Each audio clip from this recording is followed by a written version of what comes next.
Hello everyone, and a very warm welcome to today's workshop, which is entitled Language Learning and Migrant Integration, Perspectives from Scotland and England. So my name is Pauline Blake-Johnson, if you don't know me, and I am the chair of NATECLA Scotland. NATECLA Scotland is a branch of the wider ESOL Teaching Association NATECLA, and we're concerned with all things connected to ESOL. For example, policy, strategy, teaching methodology, CPD, training, networking, etc. It's really lovely to have you all with us this afternoon to listen to a wealth of experts. But to start with, I'm just going to go over some housekeeping rules, if you don't mind. The introduction and presentations at today's event will be recorded, but not the Q&A sessions, and only the speakers will be visible in recordings. Please can you mute yourself throughout today's session unless you are speaking, as we all know it improves everybody's sound quality. It would be good if you kept your camera on if possible. We understand obviously some people can't do that. It's only because this makes it much more of a lively discussion, but if for any reason you prefer not to, it's absolutely okay to keep your camera off. In a similar vein, if you prefer to remain anonymous, then please can you change your name on Zoom, and you can do that right now. If you're experiencing any technical issues this afternoon, please contact the lovely Erdem, who is going to put his email address into the chat box right now for you. Speaking of the chat box, you can use the chat box throughout today's event to ask questions, to post your thoughts and comments, as well as using it to ask questions directly through the Q&A sessions and our breakout room session. Thank you. So now, we were going to start this afternoon's workshop with just a quick overview of where ESOL in Scotland is currently at. As we know, or most of us know, in Scotland, our underpinning and standalone ESOL strategy, which we'd had in various formats from 2007, has now been amalgamated into a new adult learning strategy. This was published last year in 2022. This amalgamation has actually attracted numerous criticisms from many in the ESOL field right across Scotland.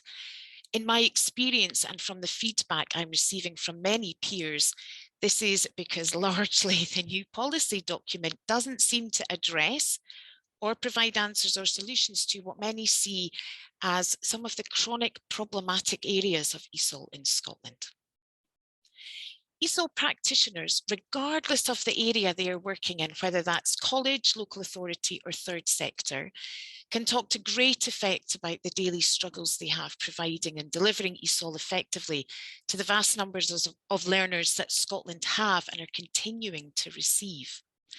It seems to be putting ESOL provision under quite significant stress currently.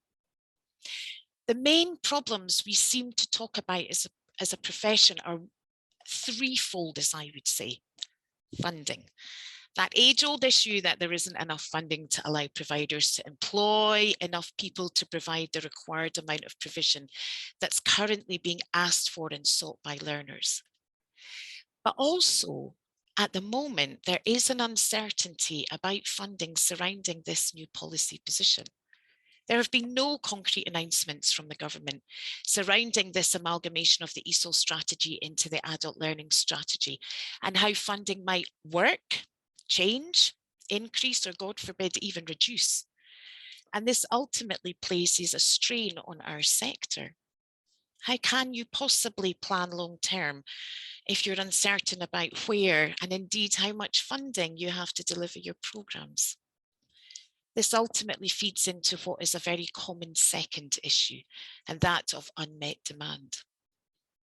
We talk a lot about Glasgow when we talk about unmet demand, and we always hold it up as a chronic example of unmet demand in Scotland. But I would actually argue that in my experience of colleagues around Scotland, there's unmet demand everywhere, regardless of whether it's a rural or an urban setting. Consistently, providers are struggling to offer the hours of tuition that learners need to thrive and progress. And this is more apparent of late with increased settling of Ukrainians in Scotland, just as one example. But ultimately, it leads to a sector that is consistently under pressure to meet the needs of learners, yet without actually having the basic resources they need to do that effectively. And thirdly, contentious issue, there is the importance of partnership working. For those that don't know, all ESOL providers in Scotland had been required to be part of a working partnership since the inception of our first strategy in 2007. Initially, it was all about drawing down the funding for the partners in that group to allow those partners to work collaboratively about providing equal access to ESOL across the area they delivered in. But it also required us to do quite comprehensive reporting, which allowed us to build quite comprehensive statistics about ESOL provision in Scotland. Some areas demonstrated how well this could be done and partnerships working very successfully together. But I also know quite a few other areas in Scotland have struggled with this, and the partnerships haven't worked well at all for the partners in that group. Now, again, with this changes to our strategy, there's been no indication yet if we'll be required to maintain these working partnership groups going forward. And so again, there is also an uncertainty in ESOL in Scotland about where we're going and what we're going to look like in the future. Now, yes, of course, there are other issues within ESOL in the UK, within ESOL in Scotland. But what's interesting is that this threefold problem that I spoke about is really a summing up of the problems and frustrations felt by everyday practitioners and managers that I speak to on a regular basis. These are the issues that we're talking about regularly together in networking situations and meetings, for example. And yet today's workshop will highlight that there is a direct link to those working on the ground, working in these situations and trying to problem solve in these situations, and research that has and is taking place across the UK. So, how does my very simple overview link to today's workshop? Well, ESOL strategy documents will talk about the importance of language learning as the first step to integration. In Scotland, we have more than one policy document that stresses effective language learning allows our new Scots, as we like to call them, the best opportunity to integrate into their local communities, but also into Scotland as a whole. Therefore, effective and meaningful ESOL delivery would seem to be at the core of this, and is what our speakers will explore today. Our initial panel session, Critical Perspectives on Language Learning, Citizenship and Migrant Integration, will see explorations into citizenship with Mel Cooke and Rob Peutrell, compliance and comfort radicalism with Steve Brown, and the subversive politics of kindness and joy with Jodi and Sheila Macdonald. We're going to follow that panel session with a quick break from 2:15 to 2:25. And then we will enjoy the summation and recommendations of the LLAMI research project, Language Learning and Migrant Integration in Scotland, exploring infrastructure, provision and experiences 2019 to 2022 from Francesca, Stella and Rebecca Kay. Following that, we will then go into breakout rooms because we're very keen to gather your views and inputs on that project's recommendations. Just after that, we will wrap up today's event and close at 4 p.m. So it gives me great pleasure to get this afternoon started and to hand over now to Francesca Stella, who is going to introduce our panel session. Thank you, Francesca. Thank you, Pauline. So we're going to start today with a really great panel of speakers. So we have contacted them because we are great fans of their work, which has provided a lot of grounding and inspiration for our own project. So I'm just going to introduce all of our speakers, and then they're going to speak in turn for 15 minutes. I know it's really difficult to keep the 15 minutes, but we're going to ask you to do it to the best that you can in the interest of having a little bit of time at the end for questions and answers. And for those of you who are listening to these talks, if you want to ask questions, you can do that by using the chat. So you can put your questions in the chat, we'll pick them up at the end, or else at the end of our 3 talks, you can raise your hands. We may not see you unless you raise your hand, not physically like this, but using the function, the raise hand function. So you can do that at the end of the talks.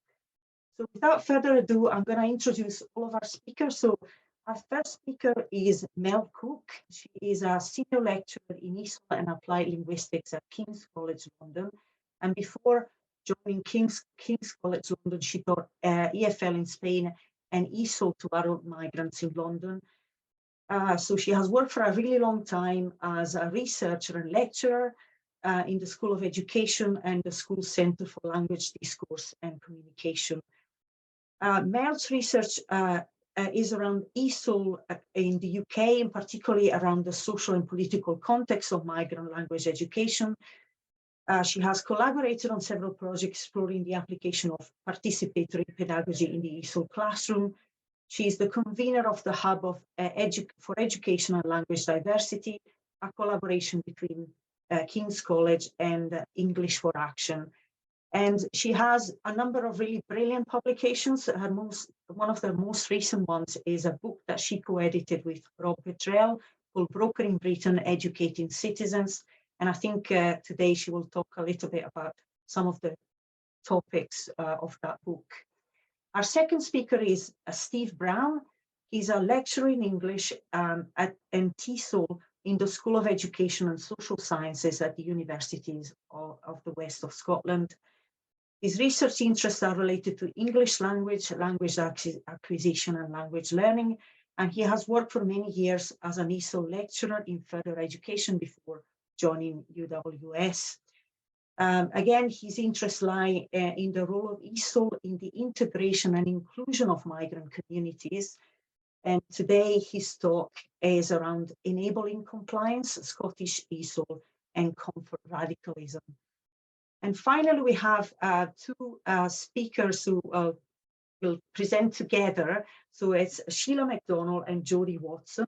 So Sheila is an ESOL practitioner and researcher and has previously worked as a social and community worker, whereas Jodi is a community artist and natural voice practitioner.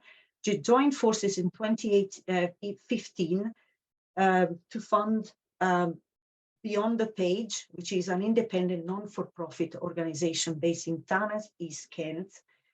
And through this, they promoted they basically generated some really innovative work around, so basically a project called United Mothers, which basically welcome women of all backgrounds and encourage them to find their voice, speaking confidently using English and becoming active citizens and building community. And their project is cross-disciplinary and it draws both on ESOL and natural voice techniques and community arts to offer an integrated approach to language journey and community building. So I'm going to hand over to Mel.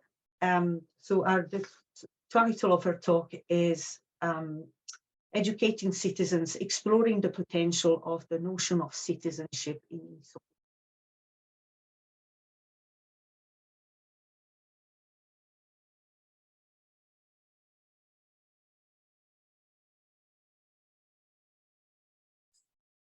Okay, can you see my screen okay?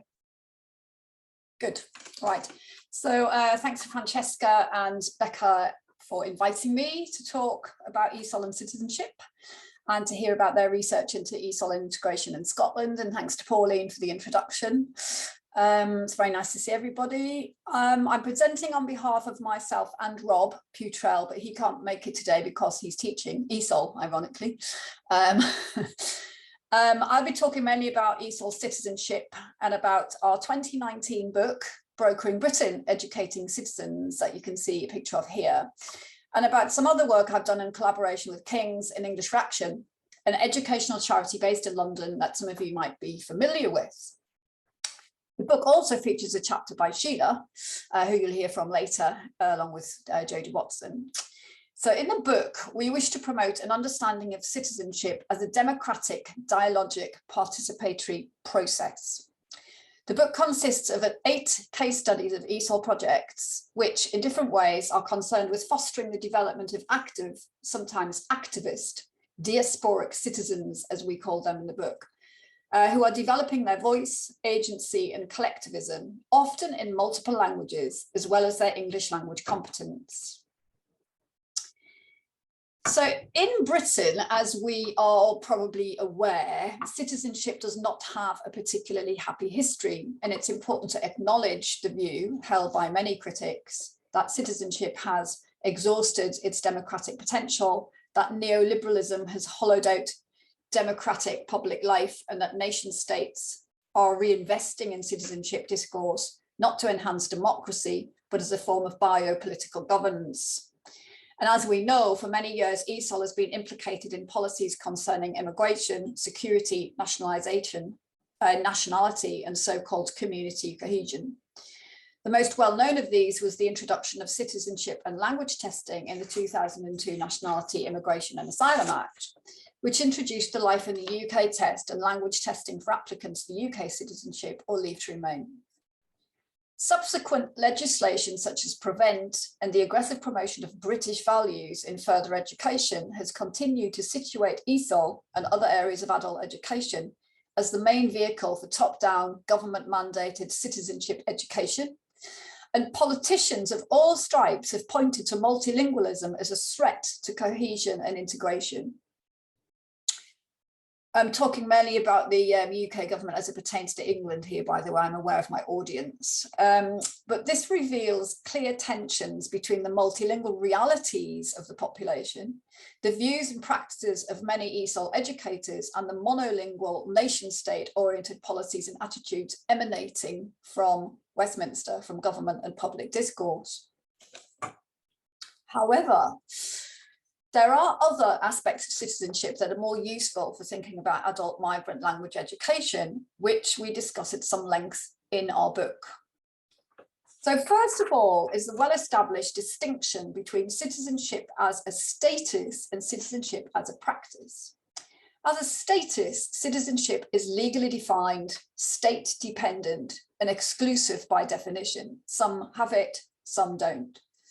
But as citizenship is a practice, something we do, people without legal citizenship status, including many ESOL students, can still act as, and therefore be, de facto citizens. This distinction opens up the possibility of non-state-centric, non-mandated forms of citizenship. Citizenship as a democratic, dialogic, participatory process. There are certainly many examples of refugee and migrant groups engaging in civic and political life in ways that challenge the right of governments to exclude refugees or irregular migrants from welfare or legal protections or to deport them. Second, we have the notion of dis-citizenship, and drawn from the work of Ramanathan and on the work of people who work in critical disability studies. And this draws attention to the ways in which our capacity for citizenship can be stripped away by non-recognition, stigmatization, or discrimination, and so result in second-class citizenship or straightforward exclusion. Prevailing attitudes towards speakers of non-English languages in the UK are a case in point. Third is the idea of acts of citizenship, theorized by Engin Eason in 2008 and in other works. By acts of citizenship, Eason refers to public acts through which individuals or groups contest their exclusion and claim new, as yet unrecognised citizenship rights and recognition. Here we could refer to the struggles of refugee and migrant groups and their allies in campaigns that challenge the right of states to exclude refugees or irregular migrants from welfare or legal protections or through deportation from the country itself. According to Eason and colleagues, acts of citizenship can be overtly political and activist, or take place in interactions in everyday settings such as public transport, or be enacted in ordinary ways, such as talking back in response to an insult or other offence. Communication and the ability to impose reception, as Bourdieu put it, is clearly central to the capacity for individuals and groups to carry out acts of citizenship of both types, along with a sense of identity, value, and agency. Not all acts of citizenship succeed, certainly not immediately, but I would argue that ESOL has a clear role in assisting its students to develop the capacity that these acts require. So I'm going to illustrate now some of what I've been saying with a very brief look at some examples. So the first example is from the work, is basically the whole of the work of English for Action, which is one of the groups that I collaborate with. And the work of English for Action provided the setting for several chapters in Brokering Britain. So to paraphrase from their website, English for Action is an educational charity which provides accessible, participatory and empowering English language classes for migrants in London. They campaign on issues affecting migrants, support students to speak up on issues that impact them, and train other ESOL teachers in their approach. Some of the activities which EFA students are involved in are overtly activist campaigns around, for example, housing, employment rights and ESOL funding. For example, the Love ESOL campaign in London, a coalition of 39 organisations, including many students, has been working for some years to influence the Greater London Authority to improve ESOL funding and organisation in the capital.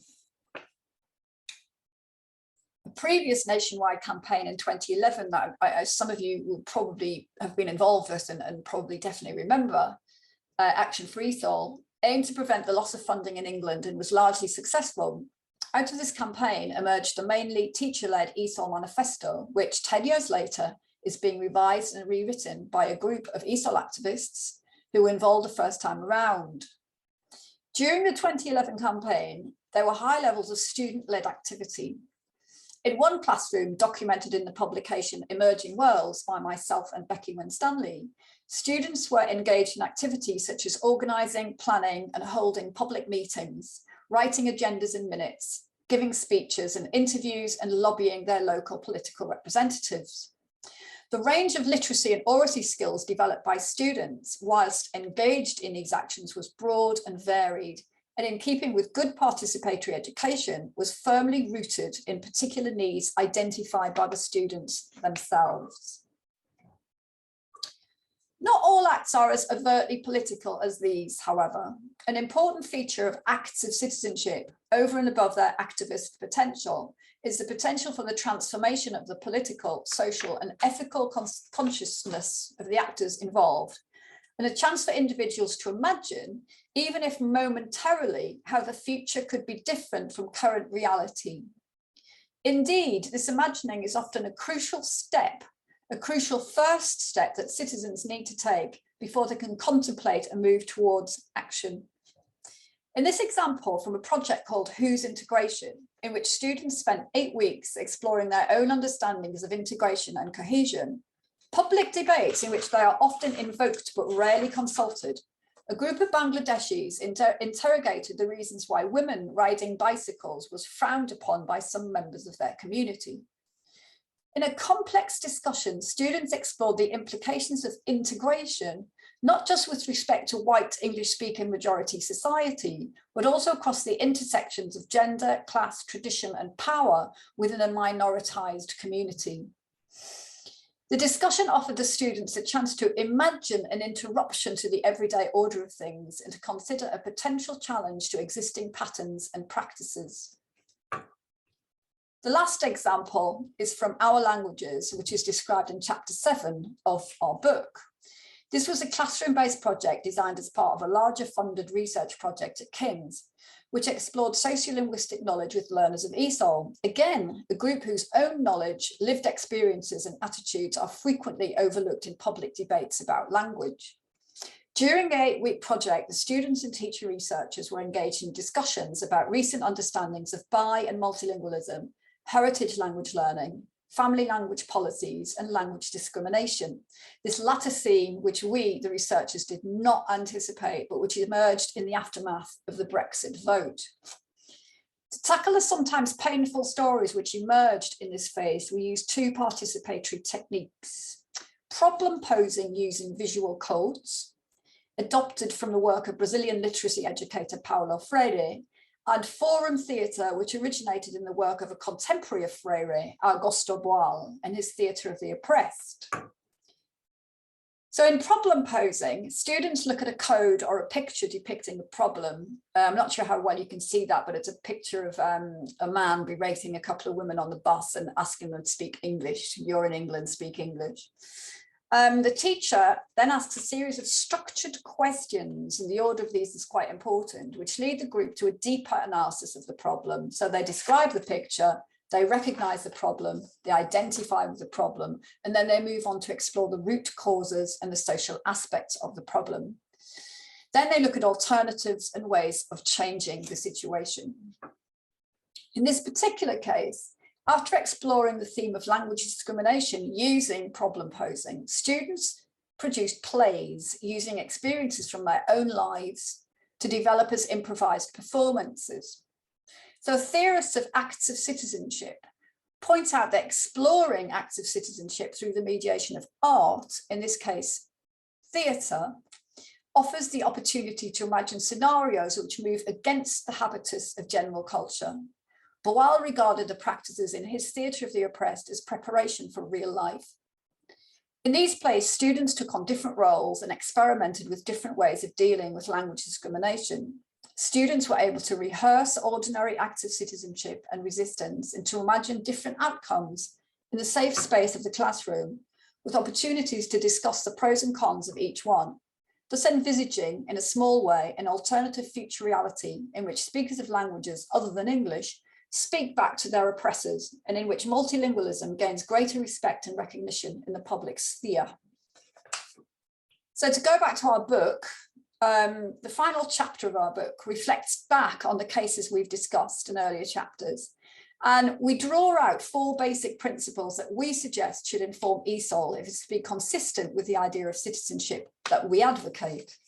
First, we argue that ESOL should be ethnographically informed. By this, we mean that students' circumstances, trajectory, experiences, meanings, and the real-life linguistic and social demands they face should be at the centre of classroom practice and curriculum design. Second, ESOL needs a broad sociolinguistic system, a broad sociolinguistic understanding of language. Language is more than a formal system or set of learnable conventions. We need to consider how ideology is implicated in language and how English language education can perpetuate or challenge inequality and exclusion. Third, ESOL is political. It sits in a highly politicized space, but ESOL students and teachers for that matter are not only objects of policy, but also agents with the capacity to engage with policy and public discourse. Finally, and I'm going to end here, to reiterate the point, ESOL should be participatory and dialogic.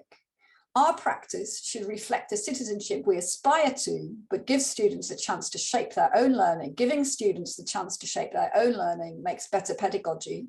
And for that reason, if no other, is a basic principle of democratic adult education. And I'll finish there. Thanks for listening.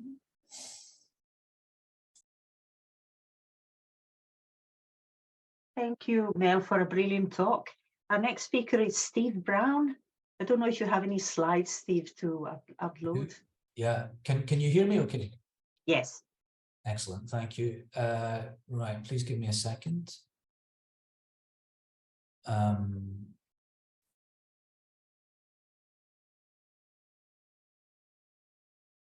Okay, can you see that PowerPoint?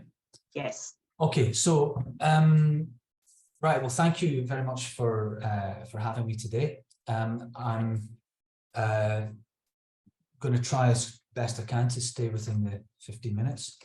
The title of my talk is this: Enabling Compliance, Scottish ESOL and Comfort Radicalism. And I'm using this meme to kind of give you the gist of what I'm about to talk about. I think that Scottish ESOL is at quite a critical juncture at the moment, and the Scottish ESOL profession, in my opinion, could benefit quite a lot from some critical analysis and self-reflection on how it's dealing with the things that are happening to it, and what the profession itself could be perhaps doing to effect some change in slightly more positive ways. So that's kind of the gist of what I'm talking about, and I'm kind of going to be examining things with in a bit of a retrospective way, if you like. That obviously lots of interesting and important things have taken place in ESOL in Scotland over the past 20 years or so. Here's a few examples of the kind of key milestones. Obviously, there was the introduction of the ESOL strategy back in 2007, and then it was refreshed in 2015. And then more recently, as Pauline was telling us, it's now going to be kind of subsumed within a wider adult learning strategy. But there are other things that have taken place over the years, which I've put some of them on this timeline, but not all. And I think it's important for us to be mindful of all the various different things that have contributed to shaping ESOL and how it is how it's delivered and how it works in Scotland. So yeah, I'll start by doing a very brief kind of overview of some of the achievements and the positive things that we've managed to succeed in with ESOL in Scotland over the past 20 years or so, but also pointing out some of the limitations. And then I want to explore this concept of comfort radicalism and how it may perhaps be having an impact on what we do. And then briefly, I'm going to look ahead as well to see where things might be going in the future. So obviously something that we can be happy about, well, let's say relatively happy about, is simply the fact that we have or had an ESOL strategy at all. We were the envy of the rest of the UK and, you know, to some extent the world, given the fact that we had an ESOL strategy in Scotland. The initial vision is there. That was the vision that was identified in 2007 and which was kept throughout, even when the strategy was refreshed. And then, of course, it was further objectives were added in 2015. And I think if we look at a lot of the language that's used in the strategy document, you've got some language there that really implies quite a transformative and inclusive agenda. It gives the impression here, the language leads us to believe that you know, it's not just about giving ESOL learners the skills to just kind of get by or to fit in, but actually to participate and can contribute to the transformative project, if you like, that is the development of Scottish society. So real quite inclusive vibes going on if you just look at the language. And certainly if we look at what's happened in ESOL in Scotland, there are plenty of things that we can identify as successes. Obviously, the strategy itself brought with it bespoke funding, which many ESOL providers in Scotland benefited from. ESOL itself kind of got its profile raised, became more kind of mainstream and widely recognised. National qualifications have been very helpful in allowing ESOL learners to get access to further and higher education and access to employability. And also the development of TESOL qualifications for ESOL practitioners have been very helpful, particularly the level 6 introduction to tutoring ESOL, which is a kind of a low-level introductory qualification. But there's been a lot of uptake and a lot of people have benefited from that. And of course, all of that has contributed to allowing ESOL learners to participate actively in society, which is what the strategy hoped that they would do, whether it's economic participation or a social contribution. However, there have also been quite a few limiting factors, things that have kind of restricted or undermined the potential impact of ESOL. One being just the fact that there are lots of other priorities and agendas rumbling about in the background, which often kind of overtake and get in the way of some of the objectives of the ESOL strategy. So obviously the regionalisation of colleges kind of moved colleges slightly away from the communities that they were serving, and lots of ESOL takes place in the college sector. The developing the young workforce strategy and the whole kind of wider employability agenda placed a lot of emphasis on developing skills for employability amongst younger people, and promotion of full-time courses, which was perhaps, well, that obviously took the focus away from part-time courses, for more mature adults, which had perhaps a more of a social or community-driven kind of benefit. So, you know, it's kind of, in some respects, forced ESOL providers to focus on developing employability when perhaps, and that's maybe been at the expense of other issues that needed to be developed as well.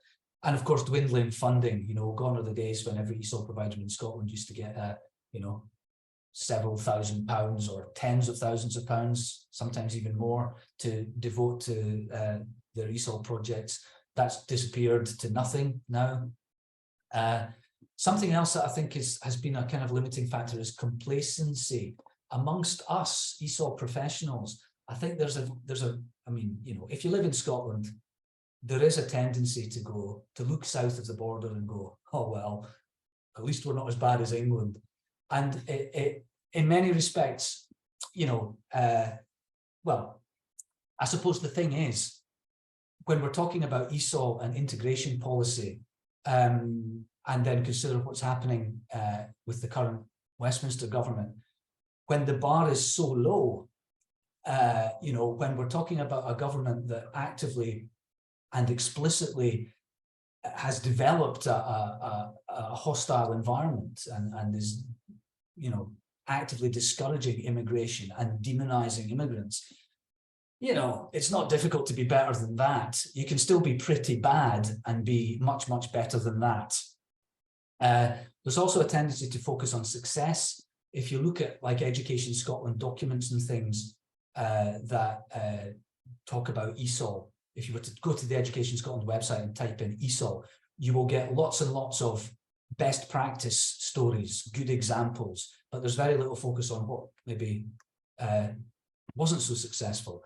And in that regard, there were things that were part of the original ESOL strategy, and I think a lot of us have just forgotten. There used to be an ESOL curriculum framework, a national ESOL curriculum, and it probably still exists in the back of a couple of people's filing cabinets, but you know, nobody's using it anymore.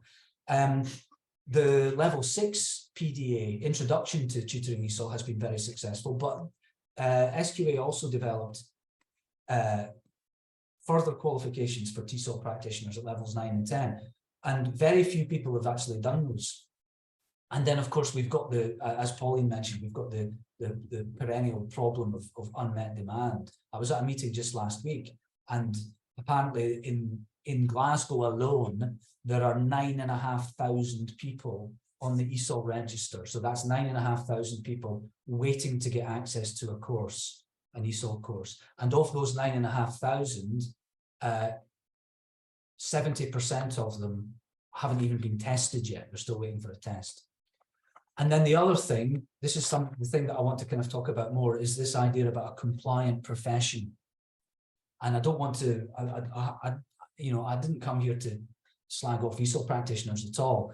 But I think that there are a number of things that we need to be doing as practitioners to kind of, or we need to become a little bit more aware of. So I want to talk about that a little bit more. I think certainly if you had a training background like mine, and I think many people who are working in ESOL in Scotland do, you've probably come from, well, many of us, I think, have come from a background where we were perhaps trained, you know, with one of those little 4-week intensive courses or something, where basically good teaching is measured by your ability to do a lot of really quite low-level technical skills, you know, like how good are you at giving instructions or checking understanding, or, you know, how neat is your board work. Those things are all important, but if that's good teaching and if that's as far as we look, then we don't look at things like, you know, what kind of impact is our work having on society. We don't consider praxis. And also the kind of idea that a good lesson is a lesson that is very, very carefully planned down to the minute, doesn't really create much scope for participatory learning and for the type of learning that Mel was telling us about. So I think there's something about the way that we've been trained and the kind of expectations that we have as good teachers, or what we understand good teaching to be. It means that I think a lot of the kind of ESOL activism, participatory learning doesn't perhaps come naturally to us. And I think a lot of ESOL practitioners are just a little bit uncomfortable with that kind of work.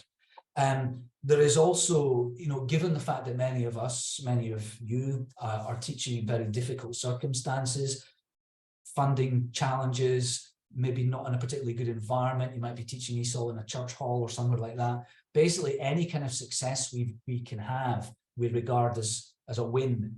And so, if we've got a student who manages to get on a course at college, then we regard that as a win.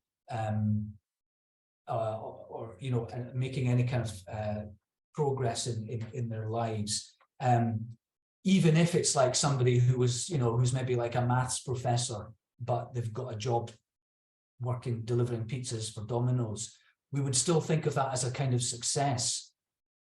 But of course, what's not happening here is that the structures that socialized that maths professor into a position where the only job he can get is delivering pizzas for Domino's, those structural issues don't get addressed by that. And this brings us into this concept of comfort radicalism, which is something that James Avis, I think he maybe came up with the term, and he describes comfort radicalism as the manner in which we become complicit with those wielding power while presenting ourselves as radical. So we think that we're doing something radical, but actually what we're doing isn't making any difference at all in terms of altering the existing power structures. He goes on to say teachers become complicit in their own exploitation, and college leaders are able to feel good about themselves and their radicalism. So, like, for example, if let's say you're supposed to teach you're told to teach a course in ESOL for employability, and there's a book or a set of fixed materials that you're using, and it leads towards an SQA qualification, and then you turn up in the class and you discover that all of your learners are well, let's just say for the sake of argument, all of the learners are female, they've all got children, and really when you ask them why they want to learn English, all they want to do is, the reason they want to learn English is so that they can help their kids in school, so that they can understand their kids when they speak English in the house and when they bring their pals over, and so that they can talk to the other parents at the school gates. Those are the real reasons for them. They don't really want to get a job. They're only doing this ESOL for employability course because it's the only ESOL course available to them. So what do we do as an ESOL practitioner in that situation? We probably start bringing more of that kind of English, maybe bring in some materials that will familiarise them with the education system in Scotland, role play, parents' evenings in the class and that kind of thing. But at the same time, we'll still do all the employability stuff, and they'll still get the employability qualification at the end. So we think we've done something quite radical by addressing the needs of the students, but we've still met the externally imposed outcome, and your boss still is able to brag about the number of students who managed to achieve these qualifications. The performance indicators still look good and everything. So you haven't really challenged the structures or systems at all, even though you feel like you've done something quite radical. So if we look at the kind of take a couple of steps back and think about what's the purpose of what we're doing here, what's the point of ESOL? This is a kind of analytical framework that I came up with a while ago, and I'm still kind of talking about it now. We can look at the role of ESOL as being either something very indoctrinatory, which is basically just getting the learners to do what they can, well, learn the English that our society currently wants them to learn English for, and nothing else, and basically socializing them into the positions that that society requires them to take up. Or we can empower our students, which is to try and give them the skills and capacities to be as successful as possible within the current constructs of society. Or we can try and do something that's more emancipatory, to give our students the skills and capacities to actually challenge the existing structures of society. So that's more of the activism approach that Mel's been talking about.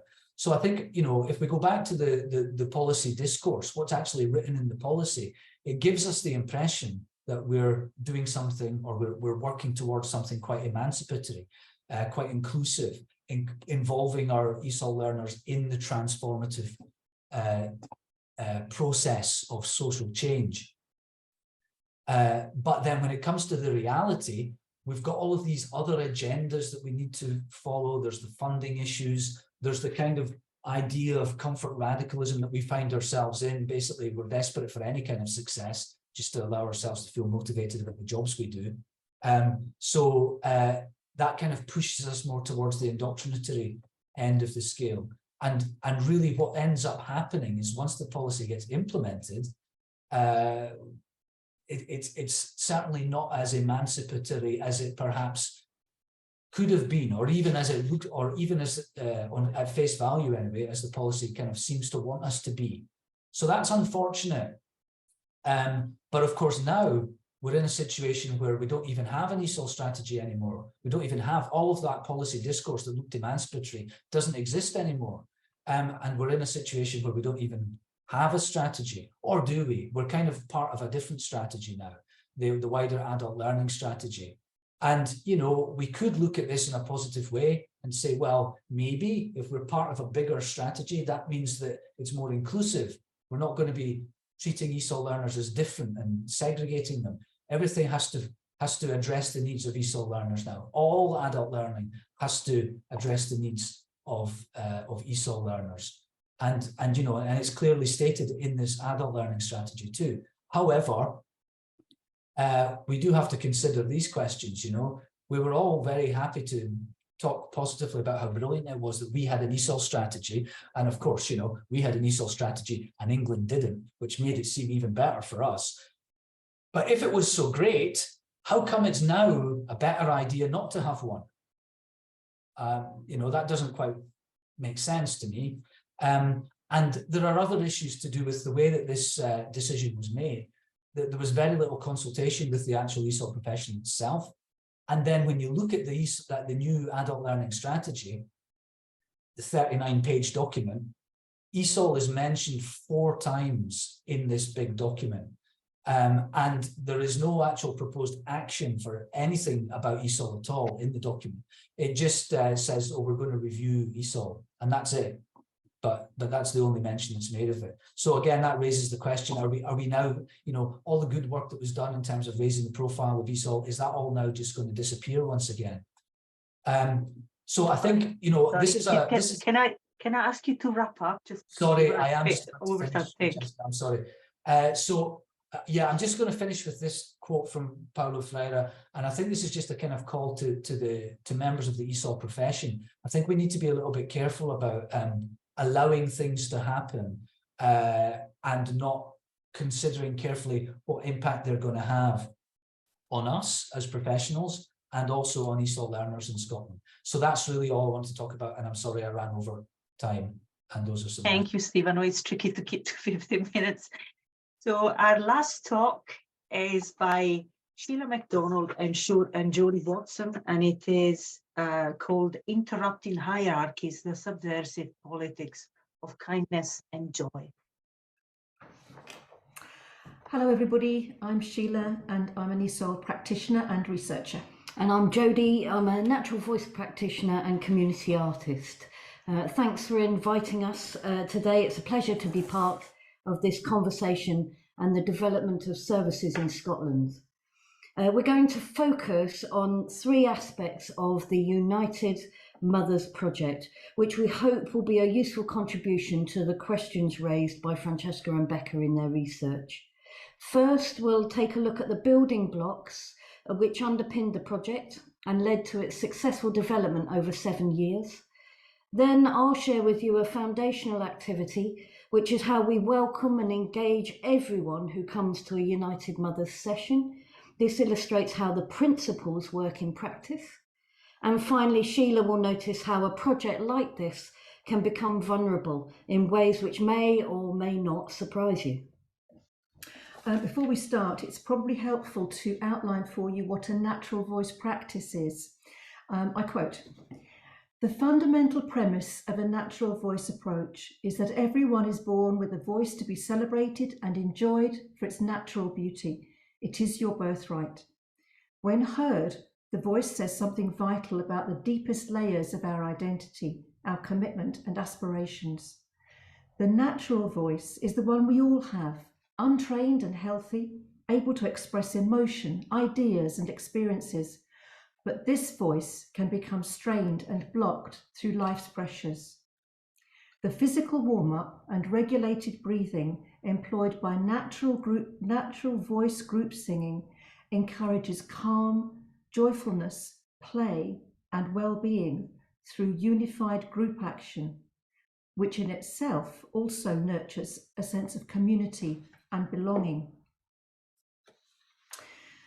So the United Mothers Project was built on a basis of both research and practice. In my doctoral work, I explored how ESOL policies and provision in England and Wales both positioned and provided for migrant women in ways which could constrain their learning and community engagement. Participants told me of the deeply complex relationships they experienced with their language learning, migration journeys, and mothering. In a later survey, 97% of female respondents identified speaking confidence as their main priority.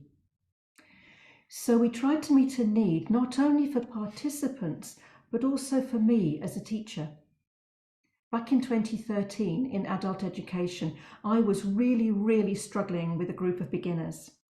I wanted to get their voices out into the room and show them that learning could be fun. Jodi joined me for several months, introducing some new ways of working, which produced some very positive learning outcomes. We completed an action research study and then began to plan our next steps. In 2015, I set up Beyond the Page as an independent organisation from which to apply for funding. Our decision was to combine high-quality ESOL with a foundation of vocal work and a holistic approach to women participants. I aimed for outcomes in speaking confidence and active citizenship and systemic change in partner organisations. This was to establish that integration is a shared responsibility and that we all have room to improve procedures and practices in local services. As time went on, Jodi and I embedded our cross-disciplinary approach into every aspect of the planning, delivery and evaluation of the project. We worked from women's ideas, issues and language needs, and some of these developed into community events. The trust we built over months allowed women to begin to step into the public arena. And crucial to this process was that we shared our vision and approach with allies. These included funders who were interested in an innovative approach and understood the value of slow, long-term work. Now, the challenge of being independent, of course, is relentless funding applications and the lack of long-term security. However, the whole point is that you choose your own path and keep to the integrity of your vision. Other allies included professionals such as school head teachers, community health workers, and colleagues in the ESOL world. We built a team of skilled and dedicated volunteers. United Mothers were themselves allies to the work by bringing in new members, working the events, and promoting us on social media. This working together is an example of breaking down hierarchies, and Jodi's going to illustrate how that works at the beginning of each session. So in the first 15 minutes of every session, my job is to get everyone who's come along that morning into a space of attentive engagement and active fun. From new members and guests to established members, staff and volunteers, my job is to warm up minds and bodies, create focus and get everything fired up ready for action. Every voice as important as the next in creating shared sound, no observers. Each new woman who manages to step over the threshold writes her name badge and joins the seated circle as the multicultural group settles. She is a member from this moment, and no matter her language level will be included in all activities. Taking away the desks and creating a circle not only upends usual hierarchical learning conventions, but it also allows people to walk across the space, interact face to face, encouraging conversation and friendship as language level and an ethos for helping each other allows. The assessing has begun by the co-facilitators. How is everyone today? How much language do new members have? How much status does a guest exude?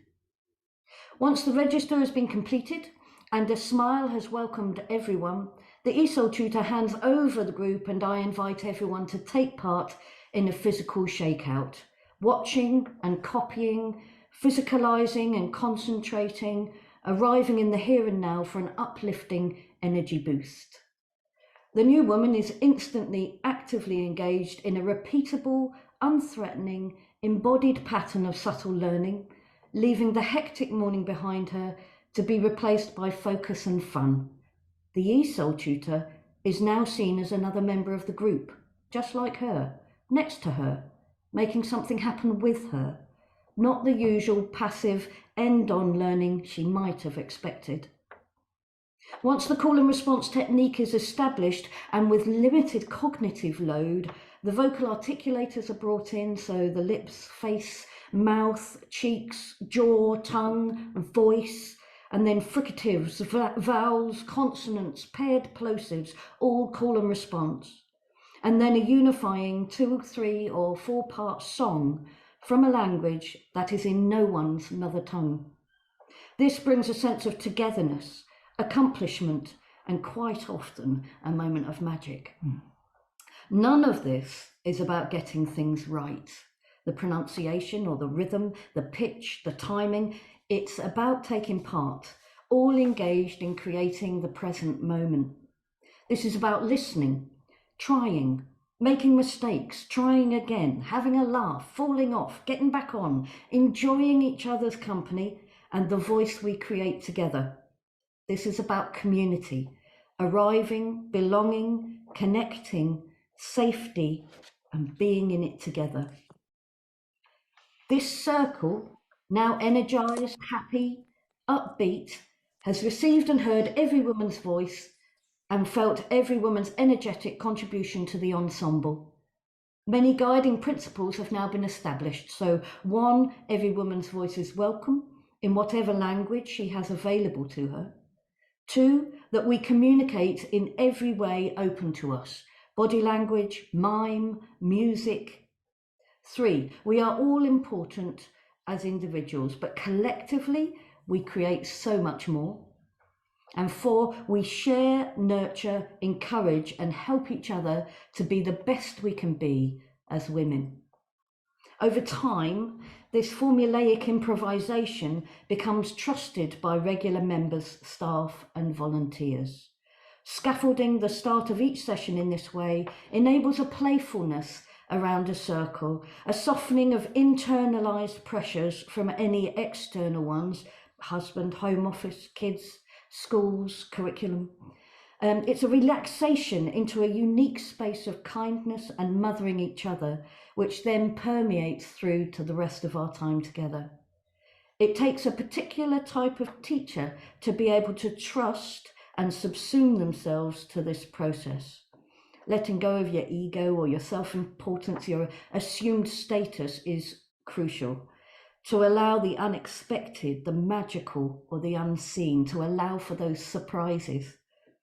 Instead, and over time, we may all recognise that we have much to learn from each other.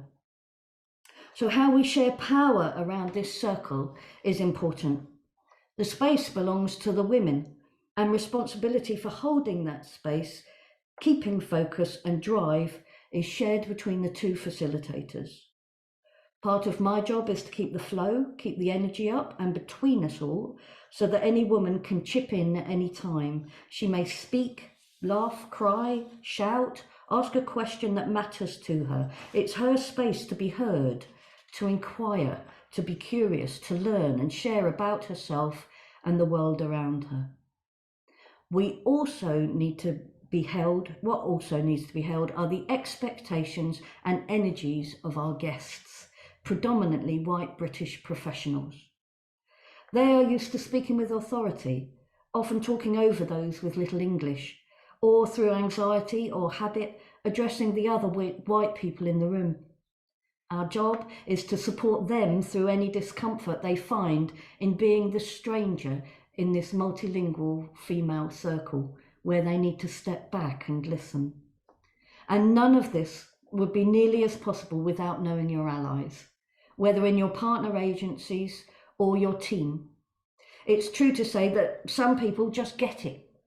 It's also true to say that most people are so imbued in the dominant culture for competitive learning and speedy targets that this upturned class notion of slow, attentive co-learning is an alien, radical, and unfathomable concept. So, how does a project like ours come unstuck? Put simply, we are vulnerable to those who abuse our trust or find the need to exert their own power. These kinds of situations can cause significant damage. The stumbling blocks can sound a bit like this. There are the I'm too busy and it's not my job people.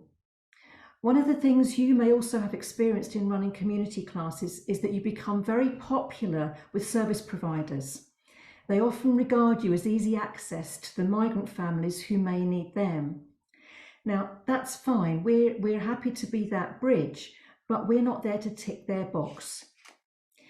Rather than just hand out a leaflet, we invite professionals to ensure that they are understood by taking time to explain, listen, and adapt.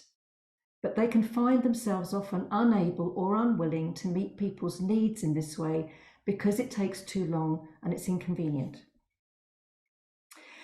We had one white British United Mothers member who secretly recorded parts of our sessions for her own artistic ends and then played them on social media. She told me it wasn't her problem that other members weren't aware of her actions and wouldn't have consented. One school told us, "You're too dangerous and need to be closed down." This really happened. This happened when we were running just one group of around 6 or 7 women. It was in the really, really early days. And we were banned from the school for our anti-racist community work, which exposed their structural racism. Finally, there are the I can do this quicker and better than you, and it's just easier on my own people.